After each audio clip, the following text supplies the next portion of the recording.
میں تمہیں اٹھائے پھروں گا، میں ہی نے خلق کیا اور میں ہی اٹھاتا رہوں گا۔ میری اور آپ کی ہر ایک ضرورت خدا پوری کرتا ہے۔ خدا نے ہی پوری کی ہے، خدا ہی پوری کر رہا ہے اور خدا ہی پوری کرتا رہے۔ اگر آپ دعا نہیں کر پا رہے تو آپ خدا سے کہیں خدا مجھ سے دعا نہیں ہو رہی۔ خدا کیا کرے گا؟ خدا توفیق دے دے گا دعا کر۔ ہم خدا سے نہیں کہتے، ہم یہ نہیں کہتے، ہم بس یہ کہتے ہیں کہ میرے کو دعا نہیں ہوتی۔ ہم نے کبھی خدا کو نہیں کہا، خدا میں فوکس نہیں کر پاتا۔ بہت سے لوگوں کو یہ ہے جب وہ دعا کرنے کے بیٹھتے ہیں ان کے ذہن میں اتنے خیال آ جاتے ہیں وہ دعائی کرنی بند کر دیتے کیونکہ انہیں لگتا ہے کہ میں دعا کر ہی نہیں رہا۔ خداوند سے کہیں کہ خداوند میرا دھیان اپنی طرف لگ، اپنے چہرے کے نور کو مجھ پر چمکا، تھوڑی دیر اسٹے تو کریں۔ گاؤں دیہاتوں میں وہ پمپ لگے ہوتے تھے، ہینڈ پمپ، اس کو پہلے اس کے آگے ہاتھ رکھ کے اس کو 2-4 دفعہ دباتے تھے، پھر اس کے اندر پریشر بنتا تھا، پھر پانی نکلنا شروع ہو جاتا۔ اسی طرح سے ہم بھی جب دعا کے اندر ہمارے خیالات بکھرے ہوں، اور یہ موسٹلی اسی وقت ہوتا ہے جب ہم ایک لمبے عرصے سے دعا نہ کر رہے ہیں، خدا سے ملاقات کرنے کے لیے شیطان پورا ٹل لگا دے گا کہ آپ خدا تک نہ پہنچے، آپ خدا کی پریزنس کے اندر انٹر نہ ہوں، پوری کوشش کرے گا، ہر قسم کے ہتھ کنڈے وہ استعمال کرے۔ لیکن جب ہم خدا کی حضوری میں چلے جاتے ہیں، جب ہم خدا کی حضوری میں بیٹھ جاتے ہیں تو خداوند اپنی محبت کو ہم پر ظاہر کرتا ہے، وہ ہمیں اطمینان دیتا ہے۔ میں ہمیشہ یہ بات بتاتا ہوں کہ جب باکسنگ کا مقابلہ ہو رہا ہو اور سامنے والا باکسر تابڑ توڑ حملے کر رہا ہو اور وہ گھوسوں کی بارش کر رہا ہو اور اس وقت آنکھ بھی سوج جاتی ہے، دانت بھی ہل جاتے ہیں، برے حال ہو جاتے ہیں، اور پھر راؤنڈ ختم ہوتا ہے اور وہ جو پلیئر ہے تھکا ماندہ آ کے بیٹھتا ہے بینچ کے اوپر اور پیچھے سے کوچ آتا ہے۔ کوچ کیا کرتا ہے؟ گیلا ٹاول اس کے سر پہ رکھتا ہے، اس کے مسلز کو دباتا ہے، نرم کرتا ہے، اس کے کانوں میں کچھ کہتا ہے، شاباش شاباش، اگلا راؤنڈ تیرا ہی ہے۔ جب میں اور آپ دنیا کے معاملات میں ٹوٹل چت ہو کے بیٹھ جاتے ہیں، خدا کی حضوری میں آ جاتے ہیں، کچھ بھی نہیں ہوتا ہمارے پاس، جوڑ ہمارا ہل چکا ہوتا ہے، کوئی امید ہمارے پاس نہیں ہوتی، کوئی ہوپ ہمارے پاس نہیں ہوتی، اس وقت خدا کا پاک روح ہمیں انرجائز کرتا ہے، وہ ہمارا مددگار ہے، وہ بولنا شروع کرتا ہے، وہ کہتا بیٹا کوئی بات نہیں، میں تیرے ساتھ، میں حالات کو تیرے فیور میں کر دوں۔ جب ساؤل بھاگ رہا تھا، داؤد کو ڈھونڈتا پھر رہا تھا، وہ اس کو مارنا چاہتا تھا، اس وقت جب داؤد کو پتا تھا کہ میرے ساتھ والے جو لوگ ہیں بہت تھوڑے ہیں اور میرے پیچھے جو لوگ آئے ہیں وہ فوج کی فوج ہے، ان کے پاس اسلحہ بھی بہت زیادہ ہے، ہمارے پاس اسلحہ بھی نہیں، ہم ان کا مقابلہ نہیں کر سکتے۔ لیکن داؤد کو جاتی جولیت کا مقابلہ یاد تھا کہ میں نے جاتی جولیت کو فقط ایک پتھر سے مارا تھا۔ اس نے زبور 63 گایا، تڑکے میں تینوں ٹونڈا، یا رب میرے خدایا، راج میری جان جاوے، جے میں چربی گودا کھا۔ آمین۔ مشکل ترین حالات میں خداوند کے پاس آئیں، اور جب ہم خداوند کے پاس آئیں گے وہ ہمیں انرجائز کر دے گا، وہ ہمیں ایک نیا ویژن دے گا، وہ ہمیں ایک نیا خیال دے گا، وہ ہمیں ایک نئی سوچ دے گا، وہ ہمیں ایک نئی توانائی دے گا، وہ ہمیں تر و تازہ کر دے گا، وہ میری جان کو بحال کرتا ہے، وہ مجھے راحت کے چشموں کے پاس لے جاتا ہے۔ خدا کہتا ہے میں تجھے اٹھائے پھروں گا، میں تیرا خدا ہوں، میں نے تجھے خلق کیا ہے، میرے پاس آ میرے بیٹے اور مجھ پر ٹرسٹ کر، مجھ پر توکل کر۔ بیماری کی حالت میں، قرضے کی حالت میں اور لڑائی جھگڑے کی حالت میں، نااتفاقی کی حالت میں، جب گھر کے اندر سب کچھ اپسیٹنس کا شکار ہے، آپ خدا پر توکل کریں، خدا اس تتر بتر گھرانے کو دوبارہ سمیٹ سکتا ہے۔ خدا نے بنی اسرائیل سے کہا تھا تمام دنیا میں تم تتر بتر ہو جاؤ گے لیکن میں تمہیں واپس لے آؤں گا۔ آمین۔ آپ کا گھرانہ جتنی بھی مشکلات کا شکار ہے، توکل کریں خدا، ٹرسٹ کریں، اور جب آپ ٹرسٹ کریں گے خدا پر، خداوند بیلنس کر دے گا چیز۔ مشکلات ہماری زندگی میں بہت ہے، مشکلات آتی رہیں گی، لیکن ان تمام مشکلات میں خدا ہمیں سنبھالے گا، یہ اس کا وعدہ ہے، اس کی وفاداری بدلے گی نہیں۔ میں ہی لیے چلوں گا، خداوند میں تیرے ساتھ نہیں چل سکتا، تو مجھے اپنے ساتھ چلا۔ بچے کی واک اتنی نہیں ہوتی، یہ میرا بیٹا ہے میرے ساتھ بیٹھا ہوا ہے، میں اس کو پیدل چلاؤں گا، تھوڑی دیر کے بعد یہ تھک جائے گا۔ کیوں جی یعقوب صاحب؟ 10 منٹ 15 منٹ کے بعد یہ کہے گا پاپا میری ٹانگیں تھک گئی ہیں، اس ویلے میں نے چکاں گا۔ اسی طرح ایک وقت ایسا آتا ہے جب ہم تھک جاتے ہیں، ہماری دعاؤں کا جواب نہیں مل رہا، حالات ہمارے خلاف ہوتے ہیں، مشکلات، پریشانیاں، مصیبتیں ہماری زندگی کو گھیر لیتی ہیں، ہم تھک جاتے ہیں، ہم خدا سے کہتے ہیں خداوند میں نہیں چل سکتا، تو مینوں چلا، وہ ہمیں اٹھا لیتا ہے۔ ہاللیلویا۔ وہ تھکی ہوئی بھیڑ جو پیچھے رہ گئی، کہیں جھاڑیوں میں پھنس گئی، جو اپنا راستہ بھول گئی، اس کے پاس ایک ہی راستہ ہے اپنی زندگی کو بچانے کا، وہ چلاتی رہے، وہ چلاتی رہے، وہ شور مچاتی رہے کہ میری آواز میرے چرواہے تک پہنچے۔ اس نے بھیڑوں کو گنا، اس نے کہا میں تو 100 لے کے گیا تھا، یہ تو 99 ہے، ایک کہاں چلی گئی؟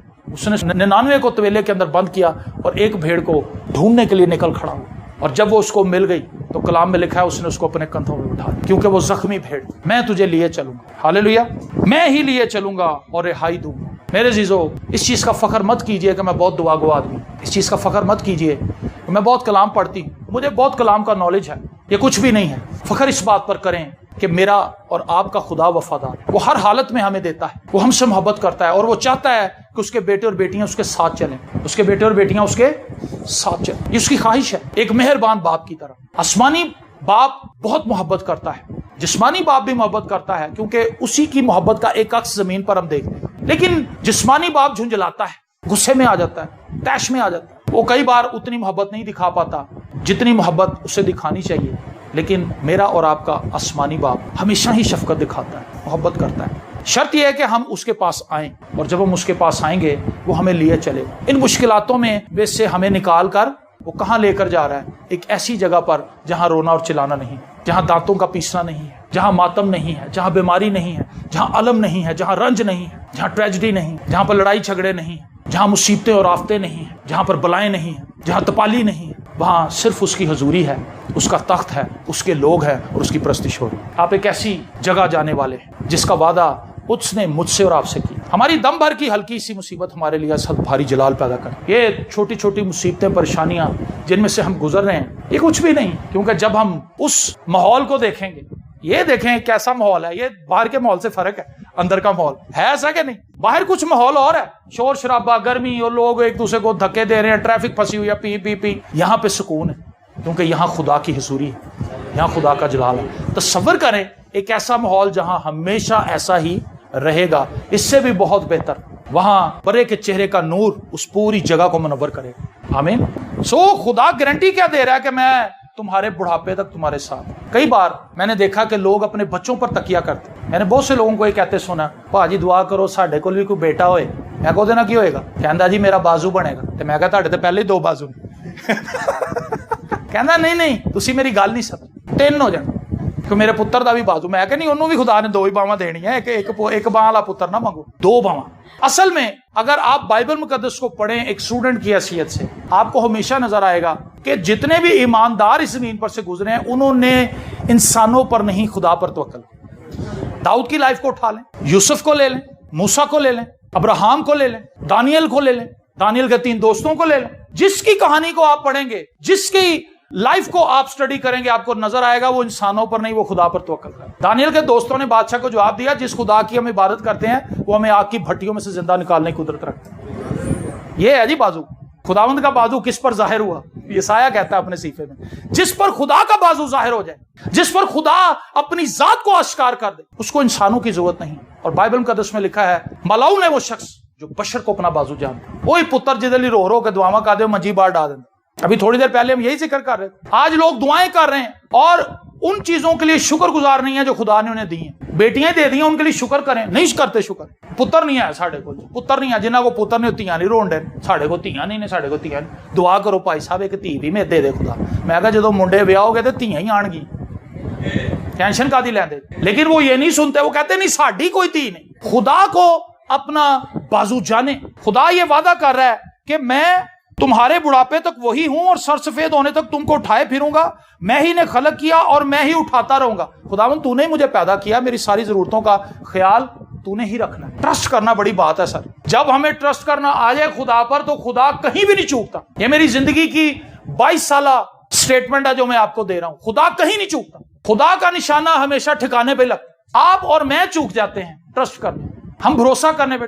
پادری شہباز الحق صاحب انہوں نے ایک بڑی خوبصورت گال یاد آ گئی ٹرسٹ دے حوالے۔ یہی دھرم پورے کی ہماری نہر، اس وقت یہ پل نہیں بنا تھا یہ سارا، تو وہ کہتے ہیں کہ جی میں اپنے بیٹے کے ساتھ، سنی کے ساتھ اور اپنی فیملی کے ساتھ وہاں پر بیٹھ کے، گرمی بڑی تھی، کولڈ ڈرنکس پی رہے تھے، کہتے اچانک میرا دل کیتا اگر نہر سے چھال مار بندیا۔ کہتا میں نے بوٹ وغیرہ اتارے، میں نہر میں اتر گیا، بڑا ٹھنڈا پانی تھا، سکون مل گیا مجھے۔ کہتے میں کہا پتر سنی تم ہی آ جا اندر۔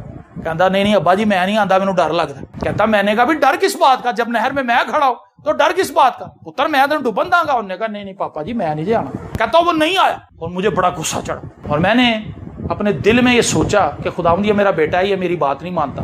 اے پادری صاحب دے الفاظ نے میرے نہیں، خدا دے پاک روح نے کہا تم ہی انجی کرنا، جیسے تیرا بیٹا کر رہا ہے اسی طرح سے تو بھی کرتا ہے، جس طرح وہ ٹرسٹ نہیں کر رہا تجھ پہ، تو مجھ پہ نہیں کرتا۔ جب ہمیں خدا پر توکل کرنا آ جائے، خدا پر بھروسہ کرنا آ جائے تو ہماری زندگی آسان ہو جاتی، کیونکہ ہمیں پتا ہے کہ خدا ہم سے دعا بھی کروا لے گا، خدا ہمیں چرچ بھی لے جائے گا، ہم بائبل مقدس بھی پڑھ لیں گے، ہم خدا کے کلام کو یاد بھی رکھ لیں گے، جو ٹیلنٹ خدا نے دیے ہیں ہم اس کو استعمال بھی کر لیں گے، ہم دوسروں کی مدد بھی کر لیں گے، ہم سب کچھ ہی کر لیں گے، کیونکہ یہ سب کچھ ہم نہیں کریں گے، خدا ہم سے کروائے گا۔ یہ وہ بھید ہے جس کو شیطان نہیں چاہتا کہ ہم سمجھیں۔ وہ ہمیں یہ سکھانا چاہتا ہے کہ سب کچھ تو کر رہے ہیں، تیری محنت رنگ لے آئی۔ ایسا نہیں ہے، محنت کرنے کی توفیق بھی خدا کی طرف سے۔ اگر خدا محنت کرنے کی آپ کو توفیق نہ دے تو آپ محنت نہیں کر سکتے۔ بڑے صحت مند لوگوں کو میں نے دیکھا کہ وہ بسترے مرگ پہ پڑے ہوئے، حالانکہ وہ باڈی بلڈرز ہیں، جسمانی طاقت بہت تھی لیکن پتہ نہیں کوئی روگ لگا، چارپائی کے ساتھ لگا، اور بڑے کمزور ترین لوگوں کو میں نے دیکھا بڑا زور والا کام کر رہے ہیں۔ خدا نے تو فیک دی ہوئی ہے۔ سو خدا یہ کہہ رہا ہے کہ بھی میں ہی اٹھاتا ہوں، میں ہی اٹھاتا رہوں گا، میں ہی نے خلق کیا اور میں ہی اٹھاتا رہوں گا، میں ہی لیے چلوں گا اور رہائی دوں گا۔ ہمارے گناہوں سے بھی ہمیں رہائی خدا ہی دیتا ہے، اسی نے میرے لیے اور آپ کے لیے رہائی اور مخلصی کا انتظام بھی۔ ہم اپنے گناہوں کو نہیں دھو سکتے۔ چیتا اپنی دھاریوں کو اپنی باڈی سے غائب کر سکتا؟ نہیں کر سکتا۔ اسی طرح جو ہماری فطرت ہے گناہ آلودہ، اس کو ہم نہیں بدل سکتے جتنی مرضی کوشش کر لیں، لیکن جب ہم خدا کے پاس آتے ہیں خدا بدل دیتا ہے، خدا نیچر بدل دیتا ہے۔ جس چیز کو کرنے میں ہم خوشی محسوس کرتے ہیں اس چیز کو کرنے سے ہمیں نفرت ہو جاتی ہے، جس گناہ میں ہمیں لذت ملتی ہے اس گناہ سے ہم خوف زدہ ہو جاتے ہیں، کیونکہ خدا ہمیں اپنی نیچر دے دیتا ہے۔ ہاللیلویہ۔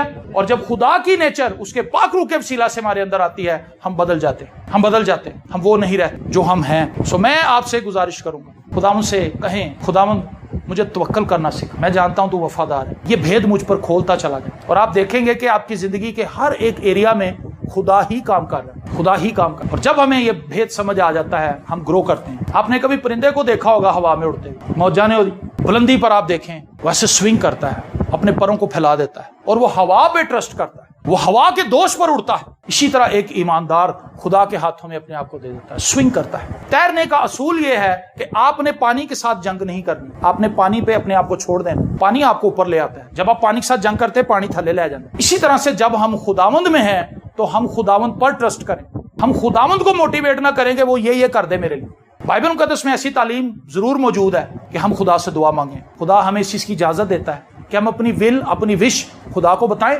خدا سن بھی لیتا ہے، خدا جواب بھی دیتا ہے۔ لیکن میرا تجربہ یہ ہے کہ خدا کے پاس میرے لیے بیسٹ سلیکشن ہے، میرے سے زیادہ خدا کا دماغ ہے، میرے سے زیادہ عقل خدا کے پاس ہے، میرے سے زیادہ بصیرت خدا کے پاس ہے، میرے سے زیادہ دور اندیشی خدا کے پاس ہے، میرے سے زیادہ کامل منصوبے خدا کے پاس ہے۔ تو مجھے ٹرسٹ کرنا چاہیے، خداوند تو میری زندگی میں جو اچھا ہے وہ ہونے دے، اچھا ہی ہوگا۔ جب ہم خدا کے ہاتھ میں اپنے آپ کو دے دیتے ہیں تو خدا ہمارے لیے اچھا ہی کرتا ہے۔ ایک آخری بات جو میں اکثر کرتا ہوں، جب آپ اپنے کسی بچے کو بازار لے کر جاتے ہیں، کسی سٹور پہ لے کے جاتے ہیں، آپ نے دیکھا ہوگا بچہ چیز مانگتا ہے، میں نے چیز لینی، میں چیز لینی، اچھا سامنے جار پڑے ہوتے ہیں، دکانداروں نے بھی جار آگے ہی رکھے ہوتے ہیں تاکہ بچہ اندر ہی پھنس جائے، بچہ پھنس گیا تو پیو پھنس گیا، تو انہوں نے جار دکان کے بالکل فرنٹ پہ رکھے ہوتے ہیں، بچے کے ہاتھ پہنچنے تک چیزیں رکھی ہوتی ہیں تاکہ بچہ پھڑ لے، بچے نے پھڑ لیا تو پھر پیو نے پیسے کڈے ہی کڈے، پیو بھی پھڑیا گیا۔ آپ نے ایک چیز نوٹ کی ہوگی، بچہ ریپنگ کے پیچھے بھاگ سلانٹی اٹھا لے گا، کرکرے اٹھا لے گا، ہاں جی کوئی ایسی چیز جو چمکتی ہوئی ہے، کھٹی چیزیں میں نے دیکھا ہے، پاپڑ آتے ہیں اس کی پیکنگ بڑی زبردست ہے لیکن اندر وہ پرانے تیل نہ کڈے پاپڑ، پیو نو پتا ہے انہوں کھنگ لگ جانی، وہ اس کو نہیں لے کے دینا چاہتا، لیکن بچہ بزیدہ میں نے یہی لینا ہے۔ بچہ کیوں سلیکشن کر رہا ہے؟ کیونکہ اس کا دماغ چھوٹا ہے، اس کو اس چیز کی سمجھ نہیں کہ میرے لیے اچھی چیز کون سی ہے اور بری چیز کون سی ہے۔ ہی کین ناٹ ڈیسائیڈ، وہ اپنے لیے ڈیسائیڈ نہیں کر سکتا کہ میرے لیے اچھا اور برا کیا ہے۔ ہم بھی اپنی بہتری اور اپنی برائی کو، جو ہمارے لیے بری چیزیں ہیں، ہم ان میں شناخت نہیں کر سکتے، کیونکہ گناہ اور مصیبتیں ہمیشہ اچھی ریپنگ میں آتی ہمارے سامنے، اور ہم جب ان کو کھولتے ہیں تو سیاپے میں پھنس جاتے ہیں۔ خدا ہمیں اچھی چیزیں دینا چاہتا ہے۔ جب میں اپنے بیٹے کے ساتھ جاتا ہوں کہتا نہیں نہیں بیٹا اس کو رکھ دے، اس کو رکھ دے، یہ رہنے دے، یہ لے، وہ کہتا نہیں جی میں لے، اچھا بھائی پھر لے لیتا ہے۔ لیکن جب یہ مجھ پہ ٹرسٹ کرتا ہے، پاپا آپ سیٹ کریں میں اس کو مہنگی چیز لے کے دیتا ہوں۔ اسی طرح جب ہم خدا پہ ٹرسٹ کرتے ہیں، خدا ہمیں مہنگی چیزیں لے کے دیتا ہے، اچھی چیزیں لے کے دیتا ہے، معیاری چیزیں دیتا ہے، بہترین چیزیں پرووائڈ کرتا ہے۔ لیکن جب ہم اپنی منمانی کرتے ہیں پھر اسی ٹوٹیاں پجیاں چیزاں لے کے آ جانا، کیونکہ ساڈا ذہن ہے نہیں۔ خدا 10 مرلے کا پلاٹ دے رہا ہے، خداوند بس کو 2 مرلے دا ہی ہو جائے، اپنا ہو جائے۔ خداوند مینوں گھر دے جڑا تو دینا چاہنا ہے، خدا پہ چھوڑے، خدا کو کیلکولیٹ کرنے دے 10 مرلے یا کنال، اسی اپنے منہ ہی 2 مرلہ مانگ لینے، کیونکہ اسی اپنی سوچ کے تحت مانگنے ہیں کہ میرے کو ٹھیلا نہیں تو 2 ہی مل جائے تو بڑی گل، ہم 2 بھی ٹکے میں۔ لیکن ہم خدا سے کہیں خداوند تو میرے لیے گھر کا انتظام کر، مجھے ایک اچھا گھر چاہیے جس میں تیری ورشپ کر سکوں، اپنے بچوں کے ساتھ مل کے تیری تمجید کر سکوں، میرے بچے کھلے ڈولے رہیں، اور خدا اپنی وفاداری پروف کرے گا۔ آمین۔ خدا ہمیں گناہوں میں نہیں دیکھنا چاہتا، اسی لیے اس نے اپنے بیٹے کو میرے لیے اور آپ کے لیے بلیدان ہونے دیا، قربان ہونے دیا، تاکہ اس کے خون بہانے سے میں اور آپ چھڑائے جائیں، ہم بچا لیے جائیں، ہم آزاد کر دیے۔ آمین۔ سو میری دعا ہے کہ ہم خداوند پر ٹرسٹ کریں کہ جب اس نے ہمیں زمین پر پیدا کیا ہے، وہ ہمارے بچپن میں، جوانی میں، بڑھاپے میں ہمیں لیے پھرے گا، ہمیں سنبھالے گا، ہماری ضرورتوں کا ادراک اسے ہے، اسے پتہ ہے کہ میرے اس بچے کو اس چیز کی ضرورت ہے۔ ہمیں صرف ایک کام کرنا ہے، اس کے حضور آنا ہے، اس کے حضور ٹھہرنا ہے، اس کی ستائش کرنی ہے، اس کی بندگی کرنی ہے، اس کی عبادت کرنی ہے، تو وہ ہماری روٹی اور پانی پہ اپنی برکت کو ڈالے گا اور وہ ہمیں سنبھالے گا۔ خداوند آپ سب کو برکت دے۔